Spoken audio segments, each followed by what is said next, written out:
What's up, guys? Dave from BetSum here. Going to go over a few of my NFL DFS lineups and plays for Week 8. Had a profitable week for Week 7. My four of my biggest plays, I should say, was Forte. I had him in everything. I had a Jai all over the place.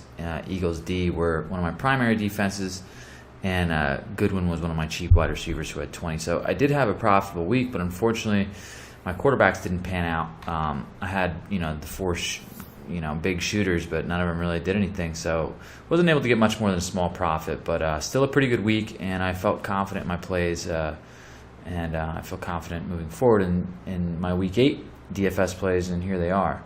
Aaron Rodgers, at quarterback, I do tend to go pretty chalk. I don't think that's a terrible play. You just need your quarterback to get you 30, and he's expensive, but they don't have a running back right now. That could mean huge things for him in the coming weeks.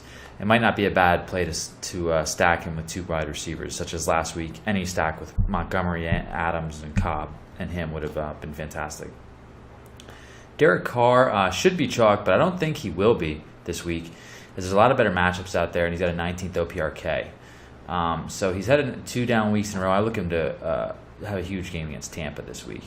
Jameis Winston on the other side of that game is a little cheaper, and he will be much more chalk, I think. So if you're looking for a cheap quarterback this week, he's a big play, but he will be pretty popular. And I think stacked with Evans and reverse stacked with Crabtree or Cooper is the way to go with that one.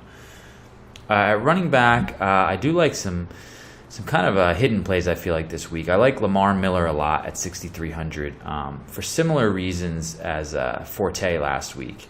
I think that everyone's down on him at the moment, and he's got a very tough OPRK this week. Not as tough as Lamar Miller's as Forte's last week, which is number 1.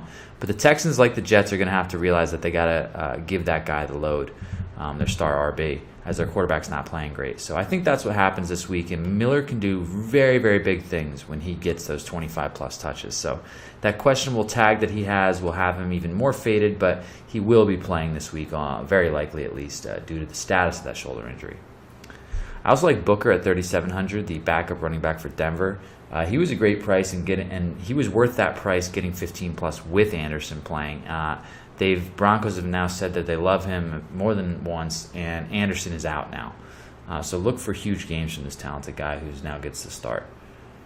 Ezekiel Elliott is my expensive RB play, simply because he's going to be very low owned, and he's got the best O-line in the league. So he's playing the Eagles, which is a tough matchup, but they rushed it just fine at Green Bay, who is the number 1 team versus the run. So Ezekiel Elliott should be able to get his 20 to 30 points, I feel like, and be very low owned at the same time. And I like Matt Forte to do it one more week, as I think that the Jets are going to have to stick with what worked. And he won't be less than 1% owned, which he was last week. He'll be pretty popular because he's got a great matchup versus the Browns, but I do think he's a good play this week. Thomas for the Saints, 5,000. I love this guy this week. Tough number 1 OPRK, and Sherman should be focused on Cook, so they're going to have to do a lot of quick slants. Breeze loves Thomas, and he's a great goal line red zone threat. Evans, can't miss on him. He's 8,100, but an amazing matchup, and he's just 20 to 30 a game. Expensive, but worth it. Tyrell Williams, he's got super tough OPRK. Rivers loves this guy, though. And Hunter Henry will probably be out with the concussion protocol.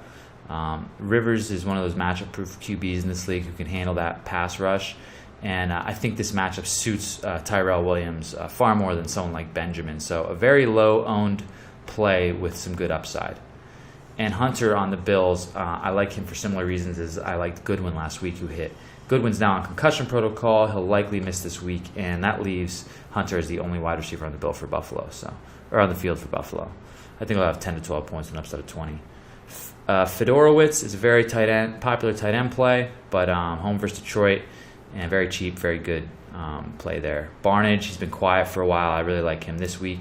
And Gates, as Hunter Henry should be out, is going to be a very cheap, very low-owned, but possible high upside play. As far as defenses, I like the Patriots, Arizona, and Carolina.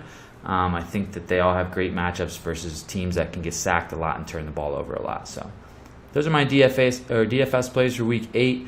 If you like these videos, please click subscribe below, and join me next week for Week 9 NFL DFS. Good luck, guys.